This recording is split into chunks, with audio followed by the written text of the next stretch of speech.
السلام علیکم ورحمۃ اللہ وبرکاتہ۔ محترم ناظرین، آج کے سبق میں ہم سیکھنے والے ہیں صلاۃ التسبیح کی پوری نماز، تسبیح کی پوری نماز کا مکمل طریقہ اور اس کی تسبیح کے سلسلے میں۔ تو سب سے پہلے ہم یہ چیز سمجھتے ہیں کہ جو صلاۃ التسبیح کا طریقہ ہے، یہ اللہ کے رسول حضرت محمد صلی اللہ علیہ وسلم نے خود اپنے چچا حضرت عباس رضی اللہ عنہ کو سکھلایا ہے۔ تو معلوم ہوتا ہے کہ اس نماز کی بہت بڑی اہمیت ہے۔ اس نماز کے اندر بہت سارے پوشیدہ راز رکھے گئے ہیں جو پڑھنے والے کے لیے اللہ تبارک و تعالی ضرور عطا فرماتے ہیں۔ تو سب سے پہلے آج ہم بات کریں گے صلاۃ التسبیح کے طریقے کے سلسلے میں۔ تو اس کا طریقہ مکمل کچھ اس طریقے سے ہے کہ سب سے پہلے میں آپ کے سامنے یہ عرض کر دینا مناسب سمجھتا ہوں کہ اگر آپ نے ہمارا چینل سبسکرائب نہیں کیا ہے تو ضرور سبسکرائب کریں، کمنٹ باکس میں ضرور ایک دعائیہ جملہ ضرور لکھیں، اور اگر آپ کو یہ ہمارا بتایا ہوا طریقہ پسند آ جائے تو ضرور ویڈیو کو شیئر کریں اور لائک کرنا نہ بھولیں۔ تو چلیے صلاۃ التسبیح کا پورا طریقہ ہم سمجھتے ہیں۔ تو سب سے پہلے ہمیں 4 رکعت نفل نماز کی نیت کرنی ہے۔ 4 رکعت نفل نماز کی نیت باندھنی ہے۔ نیت کیسے کرنا ہے؟ عام طور پر جو نوافل کے اندر ہماری نیت ہوتی ہے وہی نیت کرنی ہے، لیکن یہاں پر صلاۃ التسبیح کی نیت کو تھوڑا سا ملا لینا ہے، بس اتنا فرق ہے۔ باقی عام نمازوں کی طرح اس کی بھی نیت ہے اور نفل نماز کی نیت کرنی ہے۔ 4 رکعت نماز پڑھی جاتی ہے صلاۃ التسبیح کی۔ اس میں ایک عمل ہوتا ہے، ایک کلمہ پڑھا جاتا ہے جس کلمے کے پڑھنے پر بہت سارے بے شمار دنیا اور آخرت کے فوائد ہیں۔ وہ کلمہ کیا ہے؟ سبحان اللہ والحمد للہ ولا الہ الا اللہ واللہ اکبر۔ یہ پورا مکمل کلمہ جو ہے ہمیں اس صلاۃ التسبیح میں پڑھنا ہے۔ تو یہ جو تسبیح کی نماز ہے، اس نماز میں جو سب سے زیادہ کلمہ پڑھا جاتا ہے وہ یہی کلمہ ہے جو ابھی میں نے آپ کے سامنے پڑھا ہے۔ میں دوبارہ آپ کے سامنے پڑھ کر سنا دیتا ہوں۔ سبحان اللہ والحمد للہ ولا الہ الا اللہ واللہ اکبر۔ بعض روایتوں میں اور بعض جگہوں پر اللہ اکبر ہے، واو نہیں ہے، تو اس طریقے سے پڑھنا بھی درست ہے، یعنی سبحان اللہ والحمد للہ ولا الہ الا اللہ واللہ اکبر کی جگہ اللہ اکبر بھی پڑھ سکتے ہیں، اس میں کوئی حرج نہیں۔ تو جب آپ نے یہ کلمہ سمجھ لیا اور سیکھ لیا ہے تو چلیے اب ہم آگے بڑھتے ہیں۔ تو سب سے پہلے ہمیں پہلی رکعت کو سمجھنا ہے کہ ہر رکعت میں یہ تسبیح جو ابھی آپ نے سنا ہے، اس تسبیح کو 75 مرتبہ پڑھنا ہے۔ 75 مرتبہ ایک رکعت میں اس تسبیح کو پڑھنا ہے۔ تو اس طریقے سے 4 رکعت نفل نماز میں یہ کلمہ جو ہے پورا کل ملا کر 300 مرتبہ ہو جاتا ہے پوری 4 رکعتوں میں۔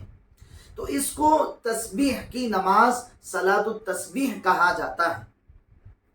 تو سب سے پہلے ہم پہلی رکعت سمجھتے ہیں کہ سب سے پہلے ہم نیت کریں گے، نیت کے بعد ثنا پڑھیں گے، اور ثنا پڑھنے کے بعد تعوذ اور تسمیہ ہو جائے تو الحمدللہ کی سورت پڑھیں گے، اور اس کے بعد کوئی سورت اس کے ساتھ میں ملا دیں گے۔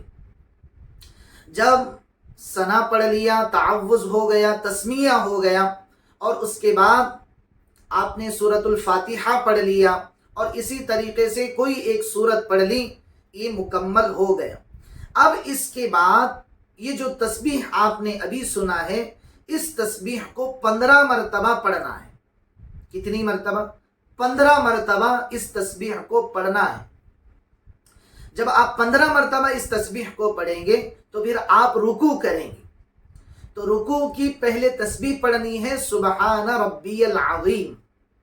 جب آپ یہ تسبیح پڑھیں گے، اس تسبیح کے بعد یہ جو ابھی آپ نے کلمہ سنا ہے، اس کلمے کو 10 مرتبہ پڑھنا ہے، اور پھر 10 مرتبہ پڑھنے کے بعد رکوع سے کھڑے ہونا ہے، اور پھر وہاں پر 10 مرتبہ پڑھنا ہے سجدے میں جانے سے پہلے۔ پھر جب آپ نے 10 مرتبہ قیام میں پڑھ لیا تو پھر آپ کو پہلا سجدہ کرنا ہے، تو سجدے کی تسبیح پڑھنی ہے سبحان ربی الاعلی۔ پھر اس کے بعد 10 مرتبہ پڑھنا ہے، پھر اس کے بعد کھڑے ہونا ہے، پھر دوسرے سجدے میں جانے سے پہلے پھر اس تسبیح کو 10 مرتبہ پڑھنا ہے، ٹھیک ہے۔ پھر اس کے بعد دوسرا سجدہ کرنا ہے، سجدے کی تسبیح پڑھنی ہے، پھر یہ تسبیح پڑھنی ہے 10 مرتبہ۔ تو اس طریقے سے کل ملا کر کتنی مرتبہ ہوتا ہے؟ پہلی مرتبہ 10 مرتبہ 15 مرتبہ، دوسری مرتبہ 10 مرتبہ، تیسری مرتبہ 10 مرتبہ، چوتھی مرتبہ 10 مرتبہ، پانچویں دفعہ 10 مرتبہ، اور اسی طریقے سے چھٹی دفعہ 10 مرتبہ، اور ساتویں دفعہ پر 10 مرتبہ۔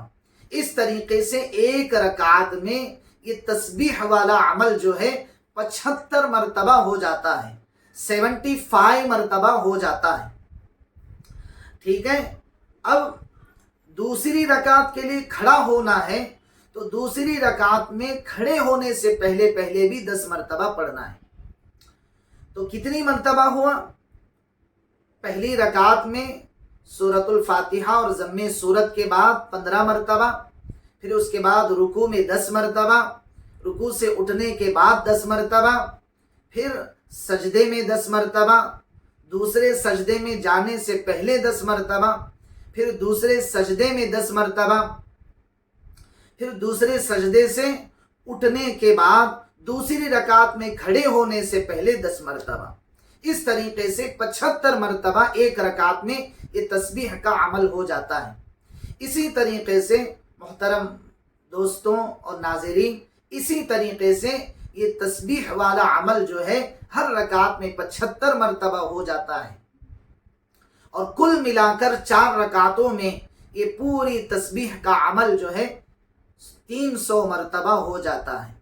اس پوری نماز کو صلاۃ التسبیح کہا جاتا ہے، اور ابھی میں نے آپ کے سامنے اس کا مکمل طریقہ بیان کر دیا۔ بعضی کتابوں میں ایک اور طریقہ بھی منقول ہے، ایک اور طریقہ بھی اس سلسلے میں پڑھنے کے سلسلے میں بتلایا گیا ہے، وہ طریقہ بھی مناسب ہے، لیکن ابھی جو میں نے آپ کے سامنے طریقہ بتلایا ہے، یہ طریقہ آپ کے لیے سہولت ہے، آپ کو سمجھ میں آنے والا طریقہ ہے، اور اس کے اندر آپ کو تکلیف نہیں ہوگی، عافیت کے ساتھ آپ اپنی نماز اس ہمارے بتلائے ہوئے طریقے کے مطابق آسانی سے ہو جائے گی۔ اس لیے ہم نے یہ طریقہ آپ کو سکھلایا ہے، اور اگر آپ اس طریقے کے مطابق پڑھیں گے جو ایک اور طریقہ بھی ہے، تب بھی تسبیح کی نماز ہو جاتی ہے، صلاۃ التسبیح کا طریقہ مکمل ہو جاتا ہے۔ یہ تو ہوا صلاۃ التسبیح کا پورا مکمل طریقہ۔ یہ کیوں پڑھا جاتا ہے؟ اس نماز کو کیوں پڑھنا چاہیے؟ اللہ کے حبیب پاک صلی اللہ علیہ وسلم نے اپنے چچا کے لیے یہ نماز کا ہدیہ پیش کیا تھا، اور یہ کہا تھا کہ میرے چچا جان، کیا میں آپ کے لیے ایک تحفہ نہ بھیجوں؟ کیا میں آپ کو ایک ہدیہ پیش نہ کروں؟ کیا میں آپ کو ایک ایسا گفٹ نہ دوں جس گفٹ کے ذریعے سے تم اللہ سے زیادہ قریب ہو سکتے ہو، اللہ سے اللہ کو راضی کر سکتے ہو؟ اس ہدیے، اس تحفے کے ذریعے سے تم اللہ کو راضی کر سکتے ہو۔ تو محترم ناظرین، جب حضور جیسے ذات عالی اپنے چچا کے لیے صلاۃ التسبیح کا ہدیہ پیش کر سکتی ہے، تو اس میں بہت ہی بڑا راز ہی پوشیدہ ہوگا جو اس سلسلے میں ہمیں معلوم کرنا چاہیے۔ اور سب سے بڑا فائدہ خود اللہ کے نبی صلی اللہ علیہ وسلم نے فرمایا، صلاۃ التسبیح کا طریقہ اور اس کی جو نماز پڑھتا ہے، اس میں دنیا اور آخرت کے 10 بڑے فائدے۔ کتنے بڑے فائدے؟ 10 بڑے فائدے ہیں۔ تو آپ سوچ سکتے ہیں کہ اپنے چچا کو لیے یہ ہدیہ پیش کر رہے ہیں اور اس میں بھی اس کے اندر 10 بڑے فائدے ہیں، تو وہ فائدے کیا کیا ہیں وہ ضرور آپ اس نماز کو پڑھ کر حاصل کر سکتے ہیں۔ تو اخیر میں آپ سے یہ عرض کرنا مناسب سمجھتا ہوں، اگر آپ کو ہمارا یہ طریقہ پسند آ جائے اور آپ صلاۃ التسبیح کو پڑھنے والے بن جائیں تو ضرور اس نماز کے بعد اپنی دعاؤں میں ہمیں بھی یاد رکھیں، اور یہ ویڈیو ہمارا پسند آ جائے تو ضرور دوسروں تک ثواب جاریہ کی نیت سے اس کو پہنچانے کی کوشش کریں۔ السلام علیکم ورحمۃ اللہ وبرکاتہ۔